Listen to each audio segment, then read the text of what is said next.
수학만세 시간입니다. 진행을 맡은 입시킬러 대우입니다. 네, 안녕하세요. 동탄 깊은 생각 수학과 원장 윤성호 선생입니다. 내가 이번에는 빨리 인사했어. 저렇게 쳐다보고 있으면 저번 주는 네. 너무 정적이 된다. 나 오디오가 빌까봐. 내가 당황했어.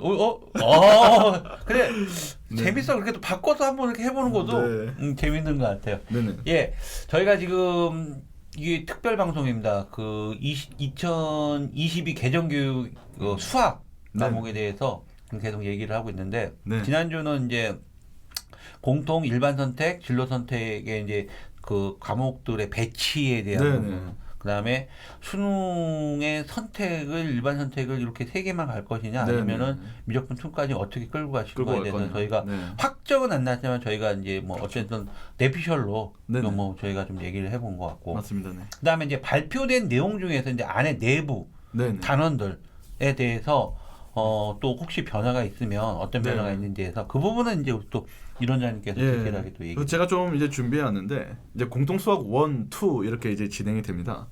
가장 중요한 이슈는 뭐냐면 행렬이 도입됩니다. 11년 만에 부활이죠. 그래서 이제 행렬이란 게 이제 왜 중요해졌나? 저번 주도 잠깐 말씀드렸지만 최근에 이제 뭐 프로그래밍 또는 코딩 이런 거에 대해서 하다 보면 이제 알고리즘이 되게 중요해지다 보니까 이 행렬에 대한 이제 구조, 원리 이런 것들이 좀 되게 이제 급부상했어요, 중요하기로. 그래서 우리 아이들은 이게 좀 배울 필요가 있다. 그래서 원래 이제 대학교 가면 선형대수학해서 그때 배워요. 지금 이제 우리 학생들은 행렬을. 근데 이제 과거에 제 시대 때는 이제 이미 고등학교 때 배우고 올라갔었는데 대학교 때 와 보니까 애들이 미리 배우고 오는 게 좋겠다 싶어서 이제 1학년 때 이제 추가가 됐어요. 그래서 이게 이제 처음으로 이제 도입이 되고요. 그 다음에 도형의 방정식이 이제 어떻게 되냐면 이동이 됩니다. 이동이 어디로인지 어디로? 2학기 과정으로 가요. 그러니까 아까도 말씀드렸지만 이제 원의 방정식, 직선의 방식, 뭐 이런 도형의 이동 이런 것들에 대해서 다 이제 2학기로 넘어요. 1학기 순서를 때는 좀 바꿨네. 순서를 바꿨네요. 네, 그래서 1학기 때 그 행렬이 추가가 되면서 이제 기존에 있던 내용들 플러스 그다음에 이제 행렬이 추가되니까 좀 그런데 또 하나의 이슈는 이제 2차 함수가 되게 어려웠거든요. 그 고등학교 1학년 때. 그 2차 함수의 그 고등학교 1학년 과정이 중학교 3학년으로 넘어가 버려요. 와우. 그래서 좀 애들이 중학교 3학년 때 이미 2차 함수를 고등학교 수준으로 배우고 올라오고 그래서 2차 함수가 그렇게 조금 이제 그냥 중학교 때부터 좀 빡세졌다. 뭐 그런 거 좀 알고 있으시면 되고요. 그 다음에 중요한 건 우리가 이제 도형의 방정식에서 내분점, 외분점 이렇게 해서 다루는데 외분점은 다루지 않습니다. 이제.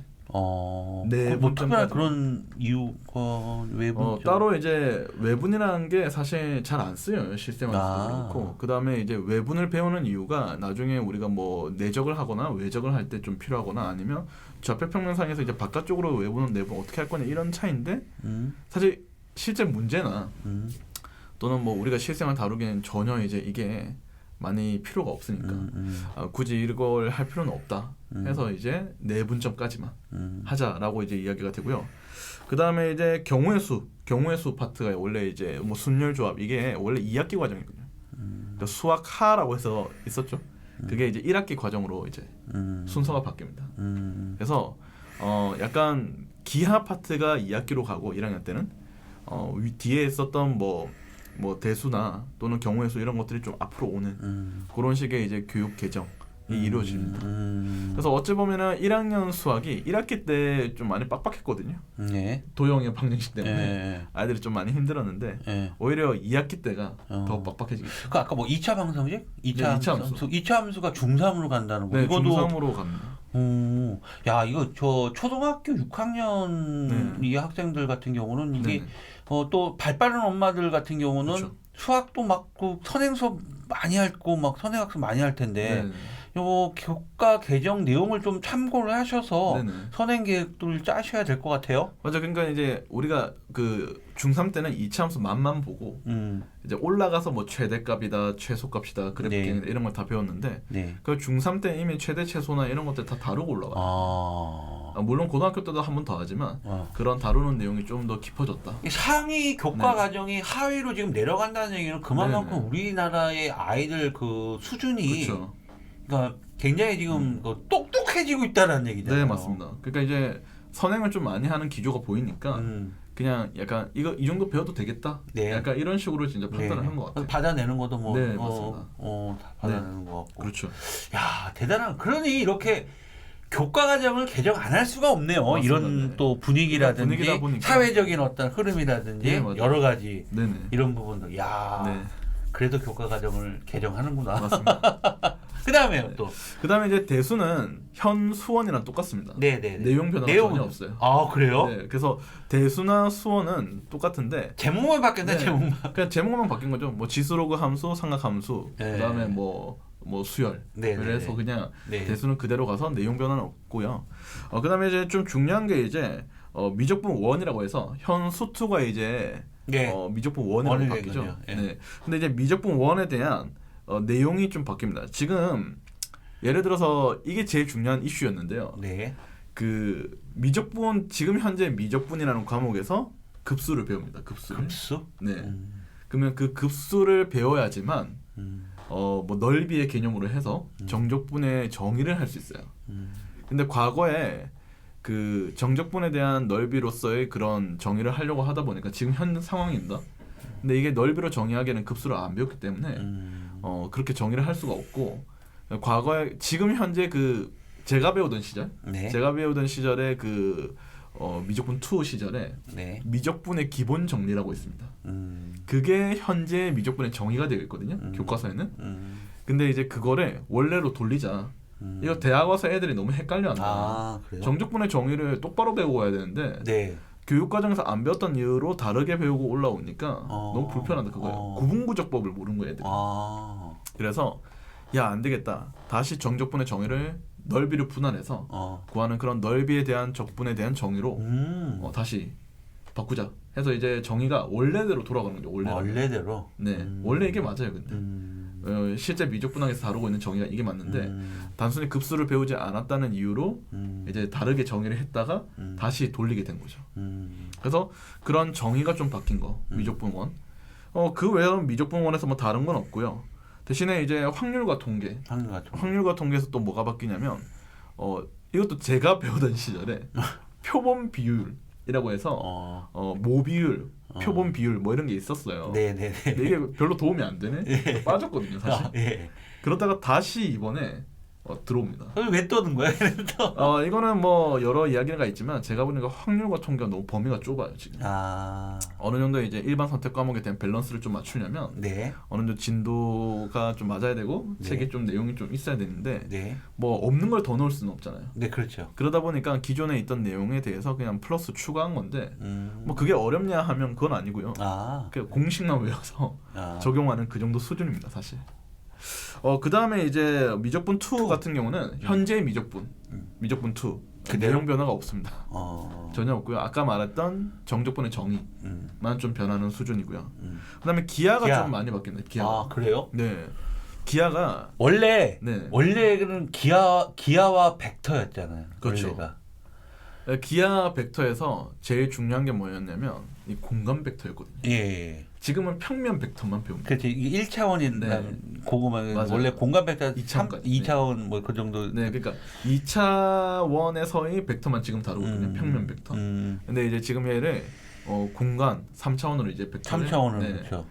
사실 기하의 그게 나온다는 거예요? 이제 들어갑니다. 네. 오, 다시 이것도 부활이네? 네, 다시 부활입니다. 오. 근데 이게 참 뭐 청신효냐 좋은 거냐 사실 기하가 킬러 문항 과거의 킬러 문항이 가영 나영 시절 그 킬러 문항에 항상 기하가 들어갈 때는 29번이 기하 문제였어요. 그쵸? 네.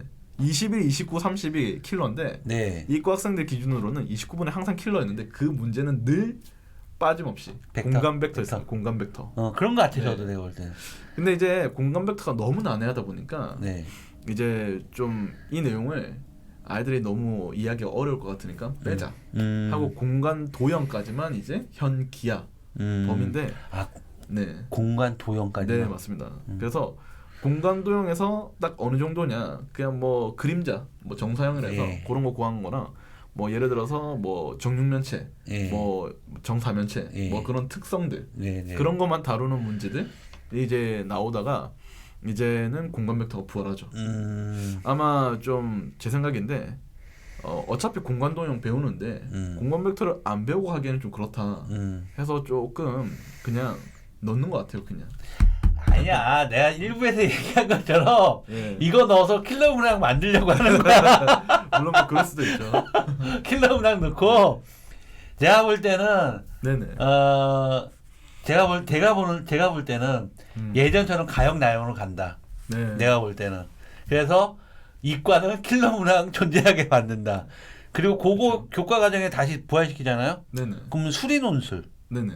그래서도 요긴하게 아마 또 출제로 써먹을 수도 있지 않을까. 지금 수리 논술도 사실 기하랑 뭐 미적분, 확통 다 들어가지만 아마 공간 벡터가 들어가는 순간 이 수리 논술의 난이도는 엄청 올라갔어요. 특히 그렇죠. 의대 논술 같은. 그렇죠. 보세요. 네네. 그게 이거 보세요. 이게 내신에 네. 이제 변별력을 잃어요. 고교학점제가 되는 애들은. 맞습니다. 네. 그러면 대학별 고사가 다시 이제 부활을 할 거, 면접이든 논술이든 뭐든 간에 네네. 부활을 한단 말이야. 그러면 논술에도 아까 지금 말씀대로 변별력을 주려면 상위 대학이나 이런 데는 이 단원이 들어가야 그렇죠. 어느 정도 이제 변별력 있는 문제가 형성이 되는 거예요. 예, 맞습니다. 야, 우리 탐정해도 될 것 같아. 근데 지금 수능에 만약에 지금 일반 선택 과목이 이제 뭐 대수, 그 다음에 이제 미적분원, 확통, 뭐 요 중에서 이제 뭐 공통으로 들어간다 치고, 그 다음에 이제 지금처럼 선택 과목을 한다 해서 미적분 기하를 선택할 수도 있게 할 수도 있잖아요. 그러면 이제 기하를 선택하거나 미적분을 선택하거나 이제 둘 다 어려워지는 거예요. 아니면 이제 둘 다 선택하고 되거나.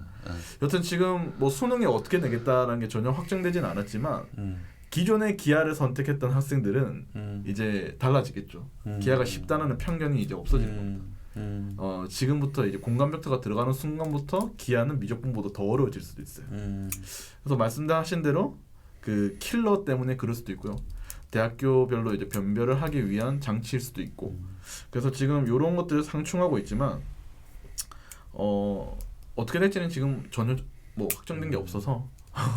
제가 볼 때는 대수, 미적분원, 확률통계는 만약에 저는 이제 확신이 드는 게 무조건 지금처럼 이렇게 문이과를 통합으로는 가진 절대 않을 것 같아요. 그렇죠. 지금 이렇게 말이 많고 진짜 문제가 되는데 이걸 계속 유지할 이유가 없는 거고. 그렇죠. 이게 지금 심각해지잖아요. 이과생이 문과 신공이라든지 그럼 문과 애들 쓸 자리가 없어지는 상황인데. 맞아요. 그렇게 되면 이렇게 그냥 놔두지 않을 것 같고 손을 볼 거고. 제가 볼 때는 그 원래 위치로 간다. 이과는 이과끼리, 문과는 문과끼리. 대신에 이과는 대수, 미적원, 확률통계 보고 미적투나 기하 둘 중에 하나 선택하라. 맞아요. 요게 가장 아름다운 시나리오.